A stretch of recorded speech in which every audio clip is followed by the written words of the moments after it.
pessoal, então, dando continuidade à sessão, das 9 horas do dia 3 de junho, começaremos com o número 26 da pauta, dando seguimento aqui à ordem, de relatoria da conselheira Lívia, processo da Ampere, um paradigma com uma série de repetitivos. Pode começar, relatora, a palavra é sua. Vamos lá. Recurso especial de divergência interposto pelo contribuinte contra o acórdão 1302, por meio do qual a segunda turma ordinária da terceira Câmara da primeira sessão decide manter a negativa de homologação de compensação controlada nos presentes autos, por entender que houve ausência de demonstração do direito ao crédito pleiteado. Transcrevo a ementa do acórdão recorrido, está grifado em cinza porque eu vou retirar, porque é um repetitivo, né? Mas deixo aqui para os senhores. O contribuinte interpôs primeiramente embargos de declaração alegando omissões, mas esses embargos foram rejeitados em caráter definitivo, então ela apresentou recurso especial, alegando divergência contra 2 paradigmas, mas apenas um deles foi aceito pelo despacho de admissibilidade. Transcrevo aqui o trecho do despacho, que considera: a divergência está caracterizada, no caso, pelo primeiro paradigma apresentado, 1401.002.941. Comprovado mediante documentação e informações da DPJ da empresa, apresentada antes do envio do PERDECOM, que os valores de apuração de IRCS foram recolhidos em montante superior ao efetivamente devido, há de se reconhecer a existência de créditos e homologadas as compensações, mesmo não tendo sido retificada a DCTF da empresa, em atendimento aos princípios de verdade material e informalidade que regem o processo administrativo. Tem trechos do voto aqui do acórdão que foi aceito como paradigma, e os grifos são do original do despacho de admissibilidade. A contribuinte aduz os seguintes pedidos no seu recurso especial: reconhecer a nulidade tanto da decisão recorrida quanto da decisão da quinta turma da DRJ por vício insanável, por cessamento de direito de defesa, diante da negativa de cognição e valoração das provas juntadas aos autos, seja anulada somente a decisão recorrida exarada em sede de recurso ordinário, que não examinou as provas, por cessamento de direito de defesa, acolher em grau de recurso as provas constantes nos autos apresentados pelo DPJ, livro Diário Geral de Contabilidade, razão, laudo de levantamento de crédito, DCTF, retificadora, demonstrativos, enfim, vários documentos que ela junta. A Fazenda apresentou contrarrazões, não questionando a admissibilidade de recurso. No mérito, sustenta essencialmente que os documentos apresentados após a impugnação ou manifestação de conformidade, nesse caso específico, foram juntados após o julgamento do recurso voluntário em sede de embargo de declaração, eu esclareço aqui, não podem ser aceitos como prova e não merecem ser analisados. É o relatório. Bom, passo ao voto, sobre a admissibilidade recursal. Então, o caso trata de declaração de compensações, o recurso especial é tempestivo, atendeu os requisitos de admissibilidade e não houve questionamento da parte recorrida no tocante ao seu segmento. Então, eu adoto as razões do presidente de Câmara para conhecimento do recurso especial. O caso trata de decomp, na qual o sujeito passivo pretende compensar o pagamento supostamente indevido ou a maior de RPJ e que não foi homologado em razão de terem sido localizados pagamentos integralmente utilizados para quitação de débitos da contribuinte, não restando crédito disponível para compensação dos débitos informados. A contribuinte alega que incorreu em erro no preenchimento da DCTF original, que é por ter aplicado o percentual de presunção de 32% da receita bruta, quando, na verdade, teria direito a 8%. Sustenta que a comprovação do erro se deu com a apresentação, junto com a manifestação de inconformidade da DIPJ e das DCTF certificadas e dos comprovantes dos pagamentos. Eu coloco esse arrazoado aqui para a gente entender até que ponto as provas são provas novas ou podem ser analisadas no conceito da dialética de como se desenvolveu o processo, né? Por isso que eu estou deixando um pouco mais tempo e gastando um pouco mais de termos aqui sobre como se desenrolou o processo. A DRJ não homologou a compensação, foi parte decisório, e nesse contexto a contribuinte não apresentou a documentação que pudesse demonstrar o erro. Então, além da DCTF, a DRJ entendeu que seria necessário demonstrar que a DCTF também, que a original estava errada. Por quê? Então, esse recurso voluntário, a contribuinte busca provar a natureza de suas atividades, porque aí ela foi pedida, né, por que houve o erro. Ela busca provar por que ela tinha direito a 8 e não 32. apresenta livro diário geral de contabilidade e laudo de avaliação de créditos. A decisão recorrida analisou os documentos até então apresentados. Então, a alegação do contribuinte de que cerceamento de defesa é infundada, que ela analisou os documentos, mas concluiu que eles seriam insuficientes para comprovar que a totalidade da receita oferida pela contribuinte seria exclusivamente decorrente da venda de imóveis próprios. Porque, as declarações fiscais apresentadas com a manifestação de inconformidade careceriam de força probatória por serem documentos dela própria, né? E o livro diário geral e o laudo de avaliação de créditos apresentados com recurso voluntário também não comprovam que os imóveis comercializados eram próprios, nem que as receitas foram apuradas por meio de índices ou coeficientes previstos em contrato. Em resumo, a decisão recorrida entendeu que o contribuinte deveria, e não logrou êxito em, comprovar mediante documentos que basearam os encerramentos contábeis, que faria jus a percentual de 8%, de presunção, necessário para a admissão dos dados constantes da DCTF retificadora, eis que for apresentada após o despacho decisório.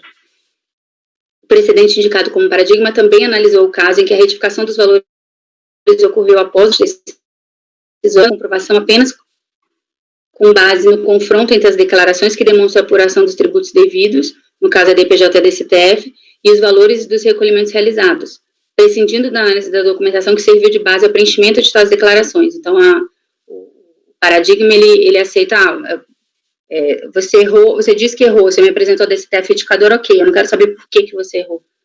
Então, a divergência jurisprudencial é clara aqui.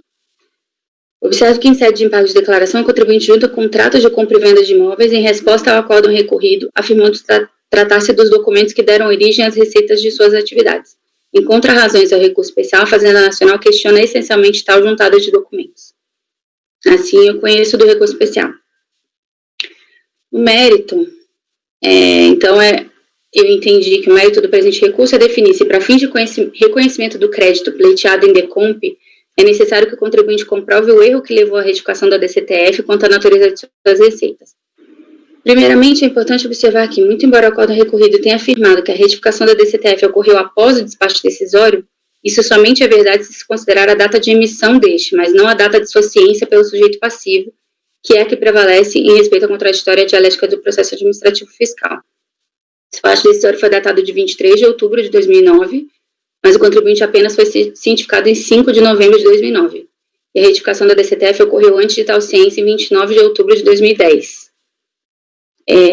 Deixo aqui uma pergunta se eu vou tirar esse parágrafo porque se trata de um repetitivo, mas por isso o parágrafo acima, mas só para dizer que está bem claro que a retificação foi antes da ciência do despacho. Nesse caso, né? Portanto, muito embora o contribuinte apenas afirme genericamente que procedeu à retificação da DCTF no prazo de manifestação de conformidade, o contribuinte não ajuda, ele não pontua isso como uma diferença essencial do processo, que eu entendo que é.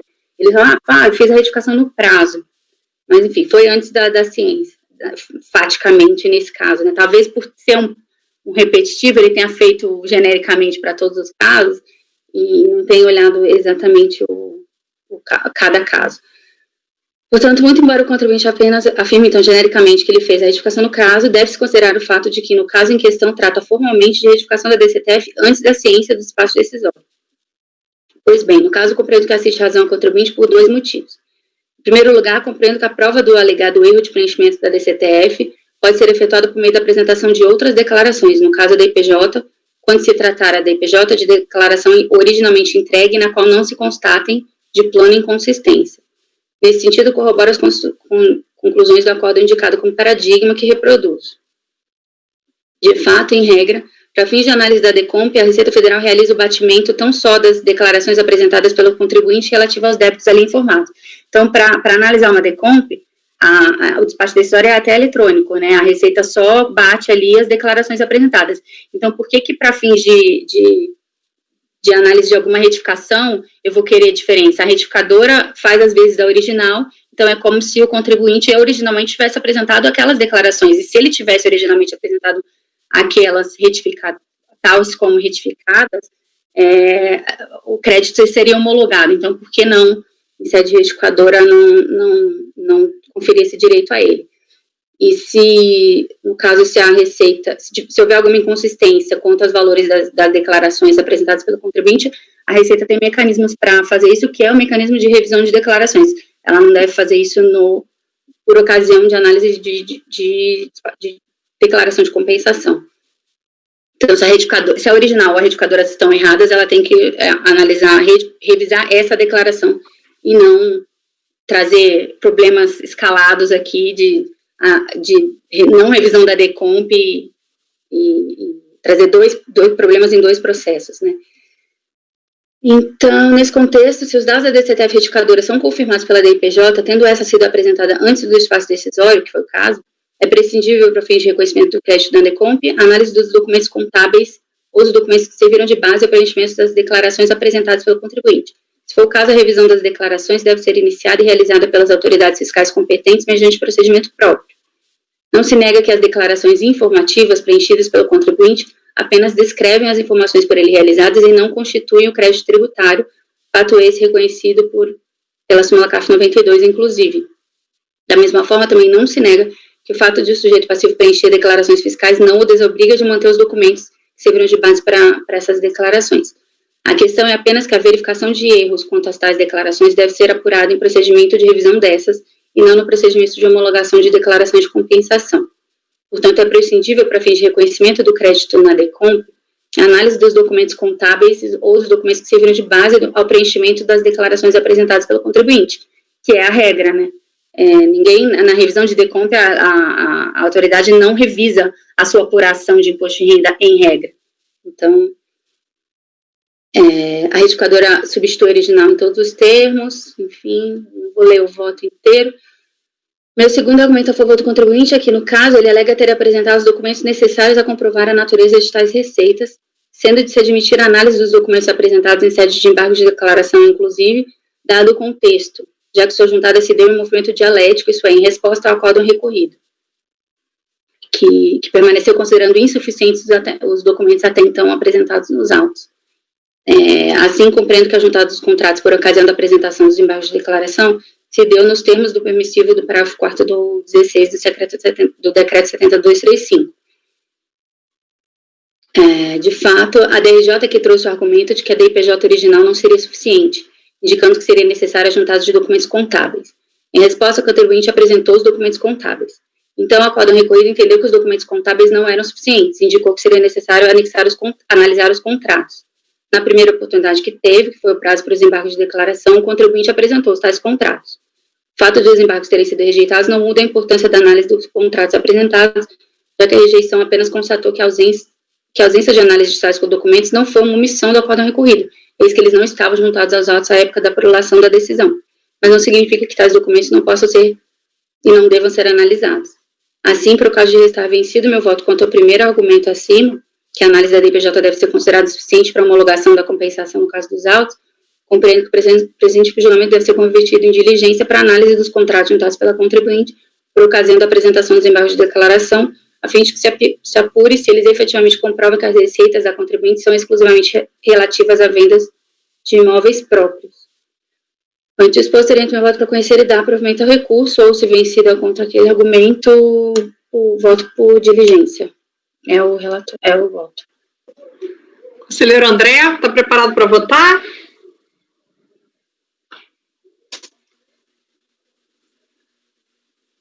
Sim. A conselheira Lídia, parece que há uma premissa que a senhora adota de que a DCTF retificadora teria sido encaminhada antes da ciência do despacho decisório, é isso? Só queria confirmar. Sim. Eu voto, né? Eu coloquei até as datas ali, folhas, apesar de ser um repetitivo, as datas e folhas estão ali para conferir. Pois é. Nesse caso, né? Eu não sei nos demais, mas o meu voto até seria no mesmo sentido, eu não quis polemizar a questão, mas seria no mesmo sentido se não fosse. Mas, como nesse caso já era anterior, inclusive, ficou mais fácil. Não, porque realmente a gente está. Vamos só confirmar aqui, nós estamos até ver se eu não estou checando os autos errados, né? Peraí. Uhum. É que tem um erro de fato lá, Lívia. A retificação foi depois. Isso que eu estou querendo confirmar. Isso que eu estou questionando. A gente está no Antera. Pelo que a informação que colhi, doutora Lívia, tanto no acórdão da DRJ, quanto no acórdão recorrido, a notícia que eles dão sim. é que a retificação foi, a DCTF retificadora, ela foi encaminhada depois do despacho decisório eletrônico. E aí eu fui pesquisar nos autos, e nos autos, se quiser até te passo uma das páginas depois, eu confirmei também nos autos, tá? Assim, então, de fato, a DRJ... que eu confirmei que não. Tá, então não sei se seria o caso, talvez, tirar de vista... Que folha que você olhou? Não, vamos ver. Não, no seu próprio texto já está evidente, Lívia, você se equivocou na interpretação das datas. A retificação, o ano, a retificação é 2010. Tá. Eu acho que você se pautou pelo mês. Foi 2010. Não, e não foi erro de digitação agora. Não é 2010 mesmo, a retificadora. Tá. Mas eu tenho que mudar um pouco o teor do voto, mas eu tinha feito o voto mesmo sem essa premissa. É questão que depois, quando eu fui constatar as datas, eu vi que... Mas eu tiro essa questão de depois do despacho decisório. E para mim é relevante. Eu achei que para a turma seria relevante. Tá, eu vou tirar esses termos. Então, esclarecida a questão, né, senhor presidente, avança o voto. Peço desculpas pela confusão. Sim, vamos lá, senão a gente... Vamos. Pois não, conselheiro André, estou ouvindo. Mas isso aí acontece. Vamos lá. Abre divergência no mérito, tá? Por entender aqui que a DCTF, indicadora, ela tem que estar aí acompanhada ali de documentação probatória hábil a lastrear aí essa mudança. Ainda mais aí, a gente tem uma mudança do coeficiente de presunção do lucro presumido, tá? E então a DCTF deve estar lastreada. E asseverando ainda que a decisão recorrida ainda já fez a análise da documentação apresentada pelo contribuinte, né? Quer dizer, apesar de estarmos tratando inicialmente de um despacho decisório eletrônico, no decorrer da fase contenciosa foi aberta aí a dialética, esclareceu-se aí devidamente o que seria a prova que deveria ser feita pela parte, e essa prova não foi feita. Então, e tratando aí de DCTF, constitutiva de débito, cabe sim essa comprovação e não uma mera declaração retificadora ali, corrigindo valores originalmente informados. Então, abro divergência, senhor presidente. Ok. Conselheira Edeli, o voto. Acho que nós não decidimos essa matéria aqui, né? O Caio já está lá sabendo que isso já deu bastante discussão na 1402.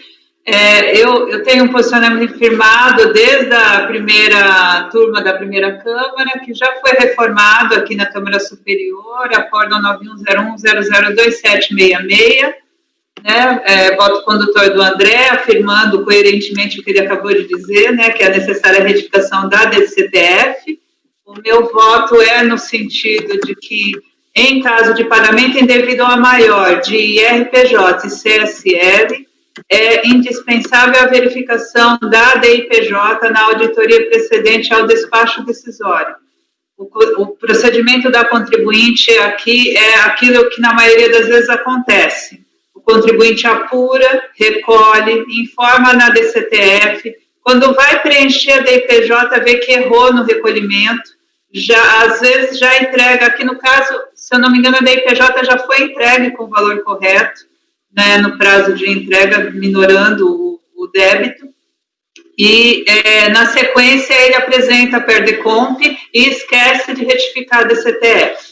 Né, na mesma linha do que eu defendo em termos de contagem de prazo decadencial, para mim a DIPJ é uma declaração de extrema relevância, de maior conteúdo do que a própria DCTF, ainda que ela não seja constitutiva do débito, ela é um elemento de informação que não pode ser desprezado na análise precedente das DECOMPs em caso de pagamento indevido a maior de RPJ e CSL, assim como ela é verificada nos casos de pagamento de direito creditório correspondente a saldo negativo, e no meu voto eu trago as referências às instruções normativas da Receita Federal que determinam essa correlação com a DIPJ na auditoria eletrônica de débitos. Então, as minhas razões são um pouco mais extensas do que as da conselheira Lívia, e também não concordo com ela em relação à questão dos embargos, a questão subsidiária que ela colocou, por isso acompanho pelas conclusões. Dependendo de como for, eu posso tirar esse segundo argumento, afinal ele vai ser... Na verdade, eu não fui analisar para ver se eu teria como, de alguma forma, concordar. Porque quando a DRJ diz que você não me traz a documentação de suporte, quando ela fala em escrituração, se ela falar em escrituração, eu não compreendo escrituração apenas exclusivamente como livros, né? Então, também a documentação de suporte. Então, talvez eu discordasse das premissas do seu entendimento, para além de que eu acho que embargos a gente não analisa, eu não faria essa análise da possibilidade juntada de documentos com base no 16 em sede de embargos. Eu também acho que não concordaria com essa premissa teórica, além da questão... Eu deixo aqui para se o restante da turma também não concordar, sendo um argumento subsidiário. Eu só deixei porque se eu ficasse vencida, realmente eu levantaria a questão da diligência, já fica ali o raciocínio. Então, acompanho pelas conclusões e vou fazer a declaração de voto. Ok. Eu levantei a mãozinha só para lembrar vocês que o debate é ótimo, mas para a gente conduzir a sessão, é sempre bom levantar a mão e aí eu dou a palavra para ficar tudo direitinho na nossa gravação, tá? Só lembrando desses procedimentos do nosso dialética, tá bom? Então, vamos continuar aqui. A conselheira Amélia, como... Presidente, eu também acompanho a relatora, só que eu entenderia que seria caso de dar provimento parcial para retorno à unidade, para que esses documentos fossem analisados. Eu não sei se dar provimento já seria o caso, então eu daria parcial provimento. Retorno a palavra para a relatora e logo em seguida para a conselheira Edeli. É que são dois argumentos, né? O primeiro, ele já dá provimento, porque a questão se você me prova que você retificou a declaração e a declaração está de acordo com os seus documentos contábeis, eu não quero saber se a primeira foi errada ou não. Não preciso saber disso para te dar o crédito. Então, eu já te dou ali. Agora, se você não concorda com esse argumento, se você acha que eu tenho que olhar os documentos contábeis e os contábeis, também os que basearam os contábeis, toda a escrituração, se eu tenho que revisar toda a escrituração para dar o crédito, para reconhecer o erro, porque se tratou de declaração retificadora, aí sim eu iria para a diligência. Então, eu acho que eu até concordo com o seu caso de provimento parcial, no sentido de que o pedido do contribuinte é muito maior. Então, mas eu estou pensando alto. Mas, ao mesmo tempo, eu estou dando tudo que ele quer, né? Porque eu estou dando a homologação da compensação dele. Então, eu não estou dando todo o direito que ele está querendo, mas eu estou dando o que ele quer, que é o crédito. Então, não, acho que eu volto. Provimento integral, mas os argumentos são subsidiários. Acho que quem está levantando a mãozinha pode explicar melhor, com outras palavras, e aí fica mais claro, talvez. Vou passar a palavra, então, para a conselheira Edeli, depois eu falo, depois o conselheiro Caio. Conselheira Edeli.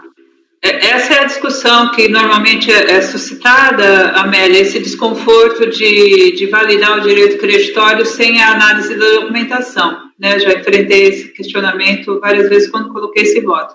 Mas, no meu caso, as minhas premissas são em função dos atos normativos da Receita Federal para a auditoria eletrônica das declarações.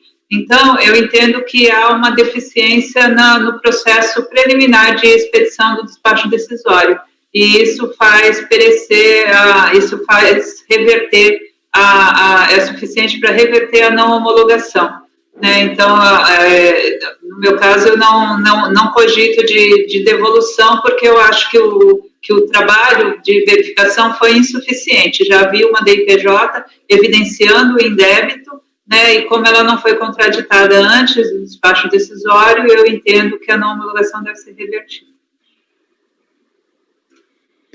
Bom, aí a minha questão com relação ao retorno à unidade de origem. Pelo que eu entendi, existem sempre dois marcos na minha concepção e eu tenho votado frequentemente aqui nesse sentido. Antes do despacho decisório, quando o contribuinte apresenta a DCTF retificadora antes da aprovação do despacho decisório, e quando o contribuinte apresenta a aprovação a DCTF depois da aprovação do despacho decisório. Na minha concepção, dentro de um escopo orientativo para o próprio contribuinte, em que a Receita já expressou isso em pareceres normativos, inclusive para delimitar esse escopo, então eu vejo que existe um parecer, para quem quiser consultar, 2 de 2015, que trata exatamente dos marcos da DCTF, antes do despacho decisório, depois, nos casos de PERDECOMP. Ele é bem específico. Então, ele traz,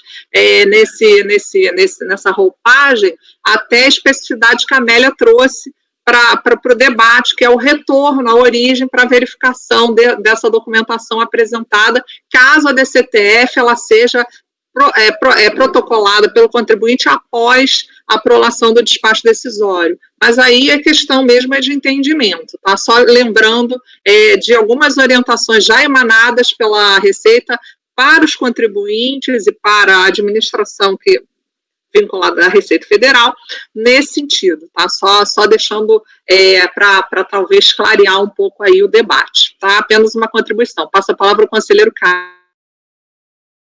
Muito obrigado, Andréia. Na verdade, presidente, o esclarecimento que eu queria fazer exatamente a Edeli já fez, e só aproveitando, só ontem, esse entendimento que a Edeli, ela encabeça, até quando nós trabalhamos juntos, eu mudei minha posição, eu votava de forma muito semelhante ao doutor André, eu mudei a minha posição, e eu só lembrando que eu trouxe ontem nos meus votos de decadência, quando eu falo da presunção de legitimidade da DIPJ, isoladamente, sem a existência de nenhum elemento, eu já fazia a remissão a esse entendimento.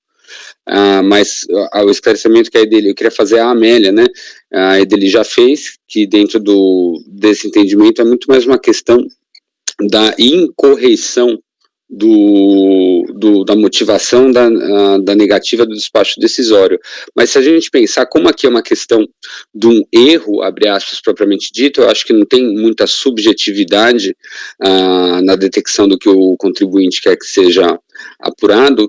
Pensar que eu acho que a situação ela é um pouco mais preto no branco, no sentido de que se você aceitar o que já está presente nos autos, eu acho que a própria turma poderia fazer essa constatação de procedência, independentemente da necessidade do processamento da documentação pela unidade local. Especial aqui. Podemos dar continuidade à votação, então? Aqui é recurso especial. Conselheira Viviane, como vota? Vou acompanhar a divergência do conselheiro André, seguindo o precedente da Câmara Superior anterior. Conselheiro Toselli, como vota? Bom, presidente, nesse caso aqui, eu também, como eu estou chegando aqui, eu vou falar rapidinho o que eu penso.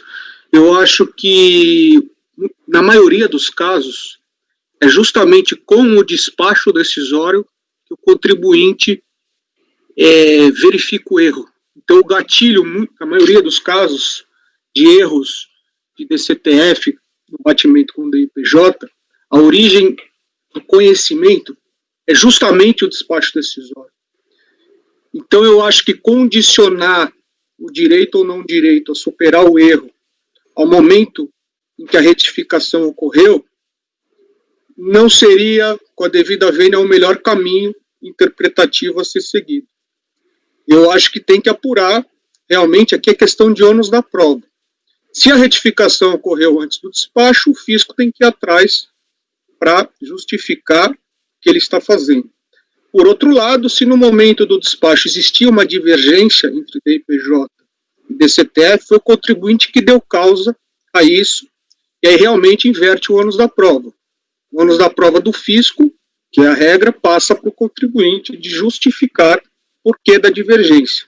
Então, eu até me surpreendo com o voto da Edeli, que eu não conhecia, que já parece que mataria aí nessa necessidade da administração previamente verificar isso, eu já não acho, porque existe o erro, o sistema detecta o erro e o erro foi causado pelo contribuinte. Por isso que eu acho que cabe ao contribuinte, sim, justificar o erro, ainda mais considerando o prazo curto, na prática, de 5 anos para o fisco fiscalizar.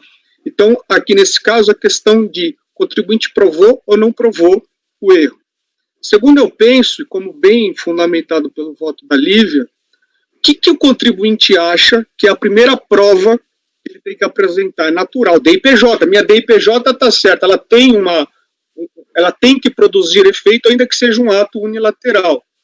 Aí começa a dialética. Aí o fisco fala, bom, a DIPJ é unilateral, me mostra a sua escrituração. O que o contribuinte faz de bate-pronto? Escrituração é a contabilidade. Ele ainda não poderia já também juntar os documentos que suportam a contabilidade nesse momento? Sim, mas ele fica meio que sem rumo a tomar. Vou dar minha contabilidade, e aí naquela coisa de prova. Aí o fisco fala, não, a sua contabilidade não é suficiente, você tem que me provar que os imóveis são seus e que você está aplicando os coeficientes previstos em contrato. Isso apareceu quando? Aos 44 de segundo, 45 no acordo que o contribuinte fez. Vai e apresenta em embargos. E aqui, então, eu acho que realmente não compete a gente fazer essa análise, eu discordo que aqui é uma prova preto no branco, porque a gente teria que ver se os imóveis de fato são do contribuinte e qual foi o critério que usou para atribuir a receita para ele. Então, acho que demandaria, sim, uma certa auditoria, ainda que não tão complexa. Então, para finalizar, eu acompanho o voto da Amélia. Eu também ontem, conselheira Edeli, eu fiquei um pouco incomodado e eu não aceitei a sua justificativa com a devida vênia de quando você não dar o que o contribuinte quer, é parcial. Para mim é parcial, porque, na verdade, uma coisa é o fundamento do direito, a outra coisa é o direito. Aqui é claro, o que nós estamos discutindo? O contribuinte tem ou não tem o crédito? A fiscalização acha que não, o contribuinte acha que sim. Aí outra coisa é o fundamento para esse direito. É prescrição, não é prescrição, é possibilidade de erro. Isso são meros argumentos, a gente não vota argumento. Esse argumento é procedente, esse argumento não é procedente. O argumento ele é um meio, a meu ver, para atingir o pedido maior. O que é o pedido do contencioso nesse caso? O contribuinte quer o crédito e o fisco acha que ele não tem o crédito. Então, se o colegiado não vai dar o crédito, eu não consigo deixar de falar que isso é um parcial provimento. Só para justificar, mas entendo que poderia dar margem para um provimento, afinal você está dando o argumento que ele está invocando. Em resumo, presidente, eu acompanho o voto da conselheira Amélia. Então é a primeira divergência, é isso? Que é pela diligência parcial para dar diligência. Conselheira Amélia votou com a relatora. Certo, Amélia? Na verdade, o meu entendimento era para dar provimento parcial e com retorno à unidade, não a diligência, porque a diligência ela retornaria para a gente. Nesse caso, não retornaria. Você está traduzindo o parecer 2 de 2015 da COSIT. Desculpa. Dar provimento com retorno à unidade de origem, pode ser que nem volte para a gente, que vai analisar o mérito. Isso. Né? Quando eu falei diligência, leia-se unidade de origem, me desculpa. Então, na verdade, é para dar parcial provimento para a unidade de origem se manifestar sobre os documentos, retomando o rito processual. Conselheira Edeli quer falar. Conselheira Edeli, por favor. Muito rapidamente, nesse caso, concordaria que a argumentação do conselheiro Toselli leva a provimento parcial, mas acho que a sua incompreensão em relação ao meu posicionamento de ontem é que ele é específico para os casos de recurso especial.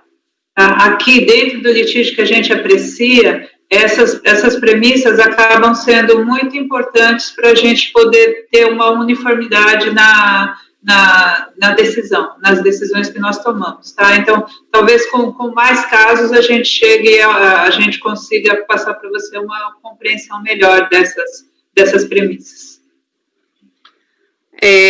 Vamos dar continuidade na votação. Conselheiro Caio. Presidente, eu acredito que a conselheira Lívia queira falar algo. Você quer falar? Não vi a mãozinha, desculpa. Conselheira Lívia, por favor. Microfone. Por que foi diligência e não retorno, né? Porque, no caso, eu entendo que a gente está no movimento dialético. mostrou exatamente nos termos do voto do Toselli. Eu mandar para a unidade de origem, mandar para começar tudo de novo, quer dizer que vão poder decidir de novo se a DCTF prova, o que prova, o que volta, o que não volta. Sim, vai poder discutir tudo que está sob discussão. Sendo que o que eu estou propondo é, a partir das premissas agora de que ele pode retificar ou não pode, enfim, bota as premissas no voto e volta só para averiguar um dado. Os contratos são ou não, ele podia ou não retificar a DCTF. Verifico exclusivamente isso. Se eu voltar para a unidade de origem e deixar tudo, eles vão poder discutir se podia ou não retificar. E sendo que isso é a premissa para o nosso retorno. Enfim, por isso que eu fiz diligência, mas eu pontuo, a diligência é só um argumento subsidiário para o caso de não se aceitar o primeiro argumento. Então, se ficar vencido dependendo desses votos, a gente vai ter que fazer 2 rodadas de votação, né, imagino. Enfim, vamos ver como... Acho que já vai ter, né? Já tem 3 posições. Vou passar a palavra para o Toselli e depois eu também quero falar. Alguém mais quer falar? Não. Então, eu vou passar para o Toselli. Doutora Lívia, normalmente nesse tipo de coisa, como é que a nossa turma fazia em relação ao direcionamento dos votos? Você colocaria no dispositivo que você está afastando o fundamento da não homologação. E é justamente por você afastar o argumento do despacho decisório que o rito processual deveria ser retomado. Eu acho que é nesse sentido que a Amélia também pensou, não estou falando por ela, tá aí ela, mas o meu pensamento seria assim, a minha dúvida, eu concordo com você, diligência é algo pontual. Eu sempre encaminhei meus votos quando eu afastava fundamento para diligência, mas num determinado momento, no colegiado, nós discutimos muito.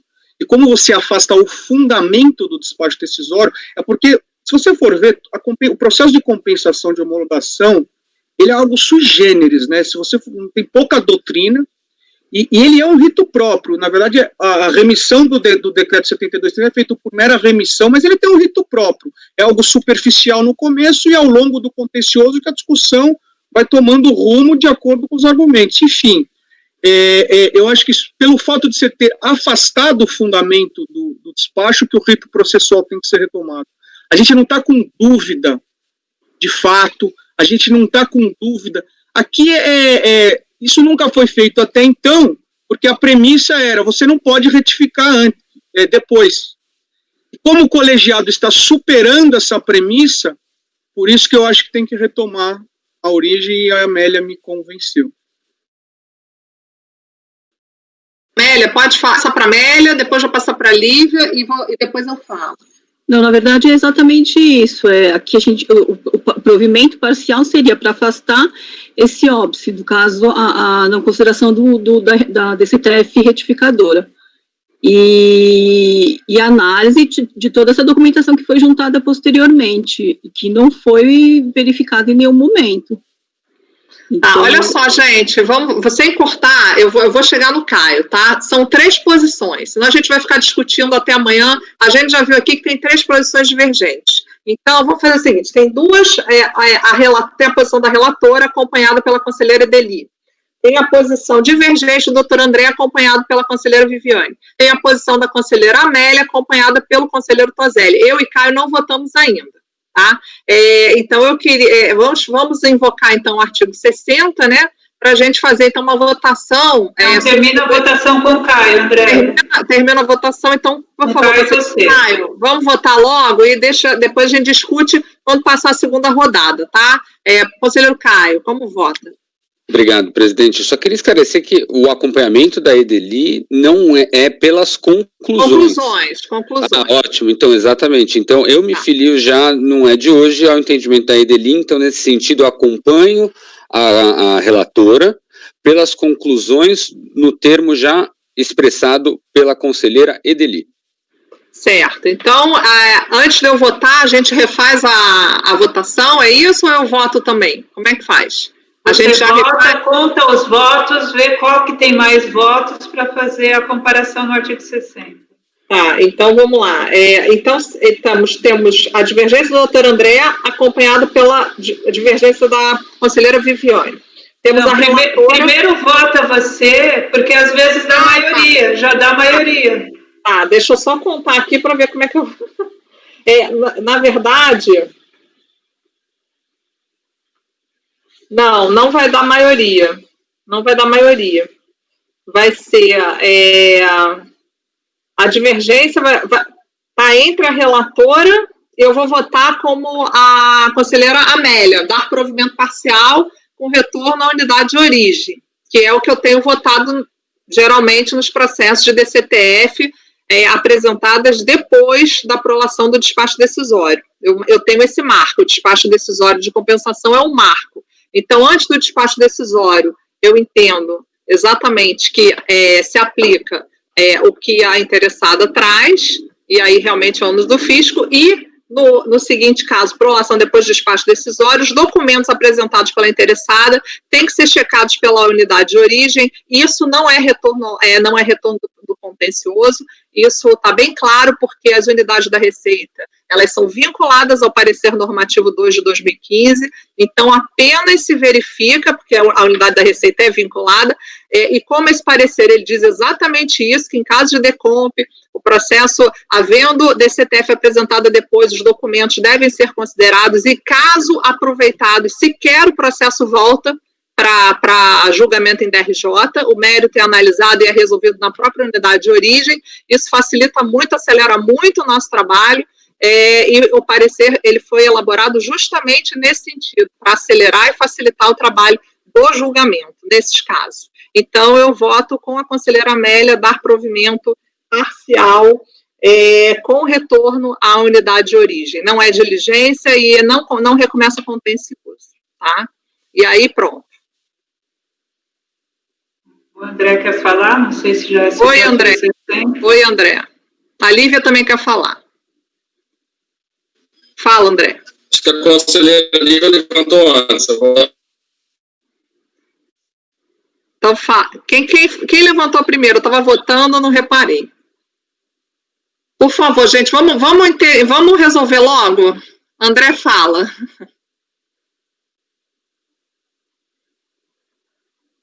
Bom, então vou passar a palavra para a conselheira Lívia. Lívia. É só esclarecimento de fato. Os documentos juntados no processo, todos foram analisados antes das respectivas decisões. Então, o que estava juntado até a decisão do CARF, da turma ordinária, foi analisada pelo acórdão recorrido, todos os documentos. Inclusive, foi por isso que o acórdão recorrido olhou e falou, eu olhei todos os documentos que você me apresentou até agora, e eu acho que você não me provou que a receita de atividade própria. Faltou um pouco de documento, então eu não vou me convencer de que estava errado. Então, assim, a questão de voltar para a unidade de origem para analisar os documentos que não foram analisados, essa premissa não é verdadeira, os documentos foram analisados. A questão é que os documentos que se considera agora como chave para responder se estava errado ou não, só foram juntados com os embargos de declaração, porque só foram ditos que era importante contribuinte no acordo. Então eu concordo com você. Entendeu? Não, aí eu vou na linha da conselheira Edeli. Tá, vou isso votar, foi então. concluído, pediu documento, enfim, é só esse o ponto. Não, foi bom você ter esclarecido. Desculpa. Eu vou votar com a relatora e adotando as conclusões. Conselheiro André, quer falar? Pois não.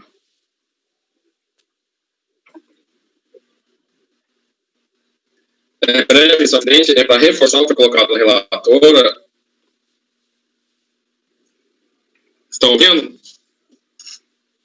Sim. Tá. Para reforçar o que foi colocado pela relatora, com a devida vênia aí aos colegas que estão votando pelo provimento parcial para o retorno de análise da documentação, essa documentação já foi analisada pelo recorrido, consta na decisão requerida dessa análise da documentação, quer dizer, não vejo efetividade nesse retorno. E a decisão e o voto da relatora, do qual foi vencido, né, ela coloca a questão puramente de direito de que é suficiente, sim, essa apresentação da declaração para poder estar fazendo prova ali do direito creditório pleiteado, tá? Então, reforçando aí essa questão. Ok, então, Tozelli, pode falar. Peraí, é porque aí é a premissa fática. Eu havia entendido que depois do acórdão, a contribuinte opôs embargos, e aí ela trouxe o documento próprio para provar que os imóveis eram próprios. Então, não dá para falar que toda a documentação foi analisada se os documentos dos embargos não foram analisados, concorda? Mas aí incide embargo. Esse é o ponto, aí é outra discussão. Pode contribuinte, mas o fato é que os documentos que foram acostados aos embargos não foram apreciados. Então não dá para falar que toda a documentação que está nos autos foi analisada. Do que ela conhece, né? Sim. A palavra ela é muito sacana às vezes, porque ela te ajuda. Olha a gravação, conselheiro Toselli, a gravação. É verdade. Tem palavras. Vou passar a palavra para a conselheira dele, então, para a gente acelerar um pouco essa votação. É justamente isso, a discussão está infértil, porque a Toselli e a Amélia têm a percepção de que há verdade suficiente aqui para colocar uma dúvida quanto ao indébito, e por isso eles entendem que os autos têm que retornar para a verificação. Então, a gente fica questionando por que eles entendem isso, né? São filigranas. Né, já temos, inclusive, se a Andrea se posicionou em relação ao reconhecimento do direito creditório, porque há uma DIPJ entregue antes do despacho decisório, nós temos maioria. Né, o argumento subsidiário da Lívia também ficou desnecessário, porque ela também dá provimento.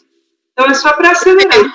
Vamos resolver, exatamente. Já está por maioria, foi dado provimento, a Andréia, Edeli e Caio, pelas conclusões, divergiram, vencidos, conselheiro André e Viviane, e a conselheira Amélia e o conselheiro Toselli, com a questão da divergência parcial. Aí, dar parcial provimento. Aí, no caso, as duas situações, essa é a minha dúvida.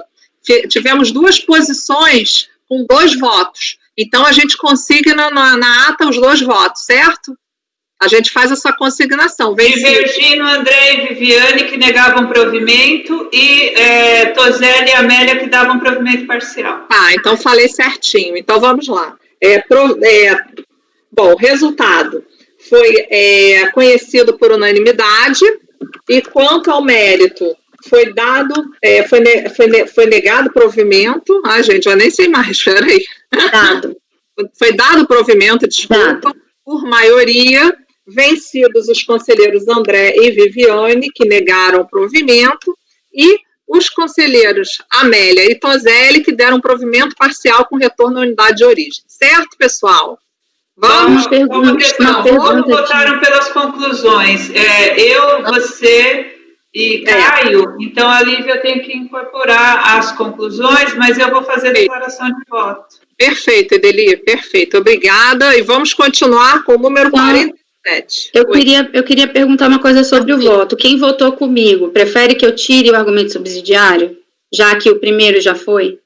Conselheira Edeli. Se você não tirar, eu vou fazer a ressalva em contrário na minha declaração de voto. Tá, eu posso tirar, tá. Eu retiro. Então, os outros você também? Retira? O Caio também? Ok.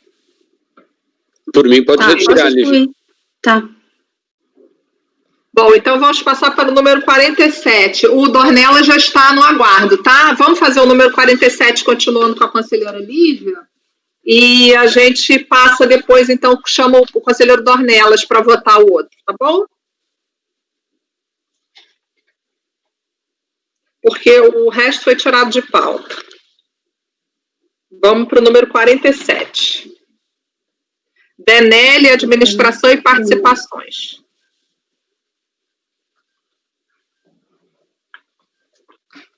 Presidente André, só um minutinho. Sim, pois não. Esse que foi votado agora é repetitivo, é paradigma de repetitivo, né? Sim. Repete para os Isso. Então, vamos lá. Do 26, né, que já é o paradigma. Aí vamos, do 27 ao 36 é o mesmo resultado de julgamento, tá? Por maioria, de novo, negar provimento ao recurso, votaram pelas conclusões. Edeli, Caio e Andréia, divergiram André e Viviane, que votaram pelo negar provimento, né? Gente, peraí, deixa eu voltar aqui, porque eu já tinha saído desse negócio. Então, vamos lá.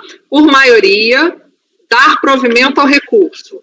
Votaram pelas conclusões conselheiro Edeli e conselheiro André e conselheiro Caio. Divergiram, negando provimento, conselheiros André e Viviane. Deram provimento parcial, conselheiros Amélia e Tozelli, certo? Alguma coisa ficou faltando? Do 20...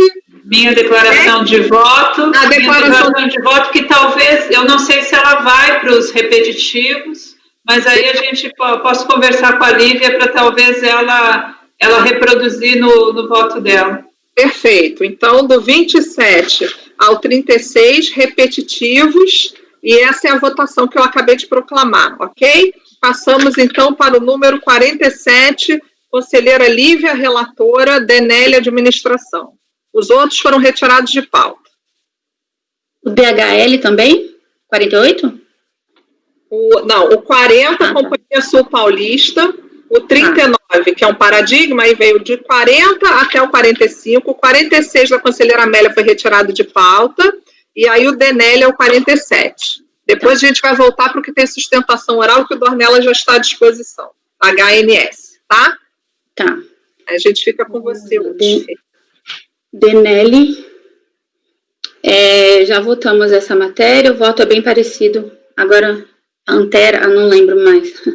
Bom, recurso de divergência contra o acórdão 1803, através do qual o colegiado decidiu dar parcial provimento ao recurso voluntário para que seja apreciada a liquidez e certeza do direito creditório, devendo os atos retornar à unidade de origem. Nós temos o relatório e voto. Aqui ele discute especificamente a competência para homologar a compensação e se compete ao CARF, quando analisa a declaração de compensação, anular ou não débitos confessados. O contribuinte alega divergência de interpretação com relação a 2 paradigmas, que transcrevo as emendas aqui. Foi dado seguimento ao recurso, transcrevo o despacho de admissibilidade. A contribuinte apresenta contrarrazões questionando a admissibilidade e o mérito. Passando ao voto, o contribuinte contesta a admissibilidade do recurso por entender que não foi demonstrada divergência. Alega que, no caso do paradigma, o erro no preenchimento da decomp foi quanto à origem do débito e, no presente caso, o erro ocorreu tão somente quanto ao valor do crédito declarado, sendo que na DPJ o valor está declarado corretamente.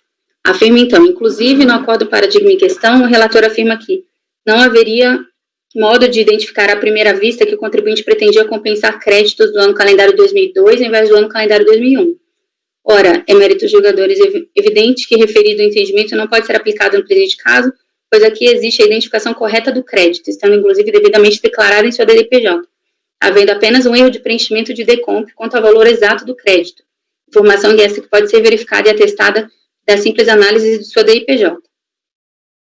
Quanto ao conhecimento, compreende que não lhe assiste razão, como bem observou o despacho de admissibilidade, o fato de que, no caso do recorrido, o erro se situa no valor do saldo negativo, enquanto que no caso do paradigma se encontra no período, não é suficiente para descaracterizar o dissídio jurisprudencial.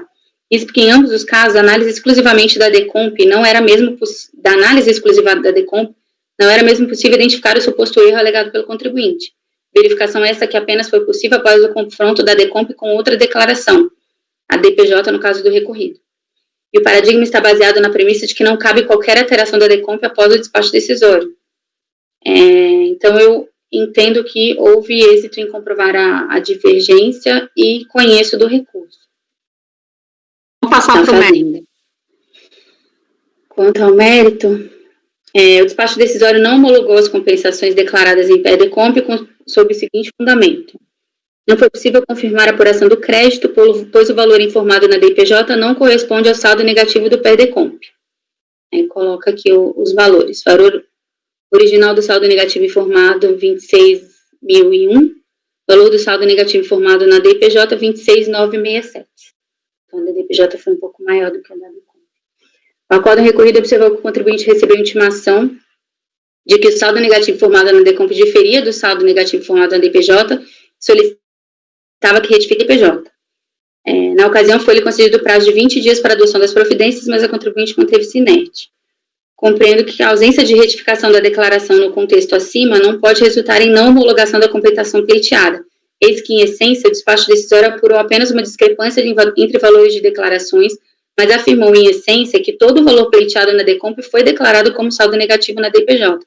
O único problema é que o saldo negativo da DPJ seria um pouco maior. Os valores estavam diferentes, mas na DPJ ele fala até um pouco mais do que na DECOMP.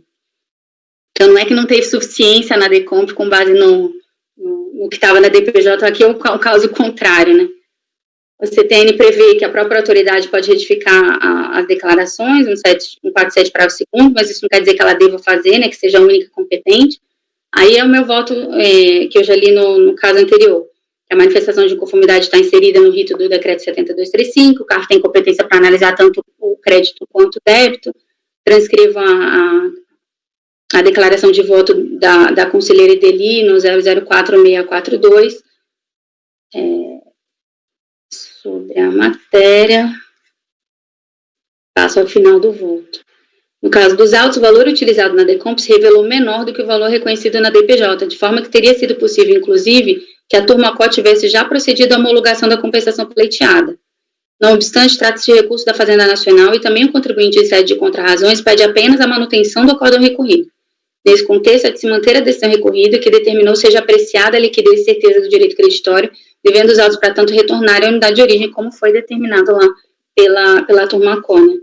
Então, eu oriento meu voto para conhecer do recurso especial, no mérito, nego-lhe provimento. Conselheiro André, está preparado para votar?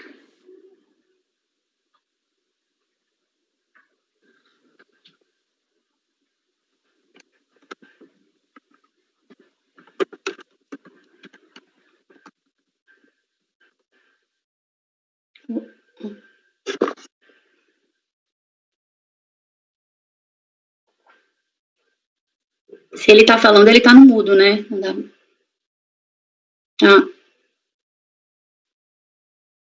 Ele não está falando, não. Ele pediu um tempinho.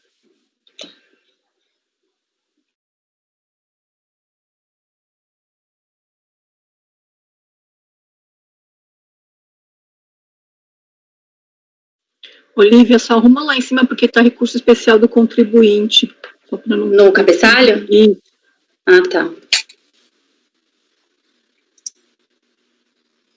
Conselheiro André, está preparado? Obrigada. Ok. Pode votar. A palavra é sua. Acompanha a relatora no mérito pelas conclusões, tá? Também pela alusão à referência que ela faz ali, aquele acordo da doutora Ideli, tá? Então, mas é pelas conclusões, acompanha a relatora. Ok. Conselheira Ideli, como vota?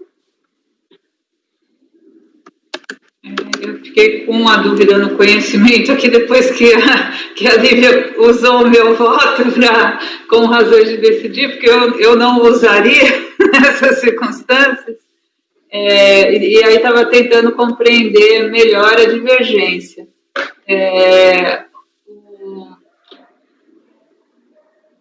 Tratando de caso semelhante, a Procuradoria deles, uma vez apresentada a DECOMP, interessado pediu sua retificação. Contudo, os órgãos julgadores em que pede semelhança encamparam teses distintas e não ser possível a retificação.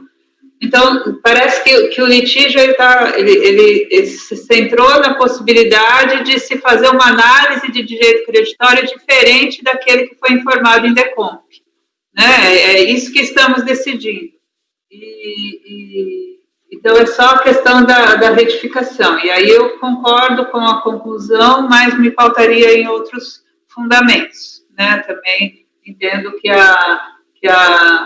o contribuinte pode provar durante o processo administrativo que houve erro e que, nesses casos, o processo deve retornar à unidade de origem para análise segundo a real natureza do direito creditório que foi informado. A Procuradoria não embargou o acórdão no sentido em relação à comprovação do erro, né? Então, estamos discutindo só, hipoteticamente, a possibilidade de mudança se há erro, não se há erro, né? A questão se há ou não erro não está sob discussão, e aí nesse sentido, concluo da mesma forma que a relatora, mas acompanho pelas conclusões, né, com outros fundamentos. Ok. Conselheira Amélia, como vota? Eu acompanho. Foi a relatora. Conselheira Viviane. Eu acompanho a relatora também pelas conclusões do conselheiro André, não tendo diferença com outras votações. Conselheiro Tozelli, como vota? Eu acompanho. Foi a relatora. Isso. Conselheiro Caio, como vota? Microfone. Eu acompanho, mas lendo o acórdão citado aqui, eu acredito que também é pelas conclusões. Ok. Eu também acompanho a relatora e vou pelas conclusões. Da Edeli ou do André? Caio e... Edeli. Eu acho que as minhas conclusões, os meus fundamentos são os mesmos do André. É a mesma... A gente não concorda com a citação do meu acórdão, né? E se há prova de erro, então o processo volta para a unidade de origem para verificar o direito creditório segundo seus contornos. Eu vou colocar a declaração, vou deixar marcada o pedido de declaração de voto. Eu não me lembro se eu já fiz voto disso aqui na turma. Então, voltando ao resultado do julgamento, foi por unanimidade. Caio levantou a mão, sem levantar a mão. Não, é super rápido. Não, que era isso que eu ia falar aqui. Eu fui ler o acórdão citado da Lívia e realmente uma parte do colegiado, incluído eu, entendeu pelo retorno. Sim. Exato. Então, só para saber o que botar nas conclusões, mas então eu espero a declaração de voto da doutora Edeli e aí resumo. Perfeito. Então foi negado o provimento por unanimidade, votaram pelas conclusões. André, Edeli, Viviane, Caio e Andréia, certo? Então, agora vamos dar um intervalo de 10 minutos, Tozelli, antes de parar a gravação. Só registrando a minha declaração de voto. Desculpa, declaração de voto, dever Edeli. Conselheiro Tozelli, ele vai se retirar porque ele se declarou impedido no processo número 52 e os repetitivos que vão até 61 e, como suplente convocado, retorna o conselheiro Dornelas. Deixa isso registrado na gravação. André, quer falar? Pois não. Estamos gravando. Podemos parar a gravação? Depois, tá. Então, vamos parar a gravação para um intervalo de 10 minutos para a troca dos suplentes, para a entrada do suplente, tá? Pode parar, Tainá. Interrompendo a gravação. Ok, obrigada.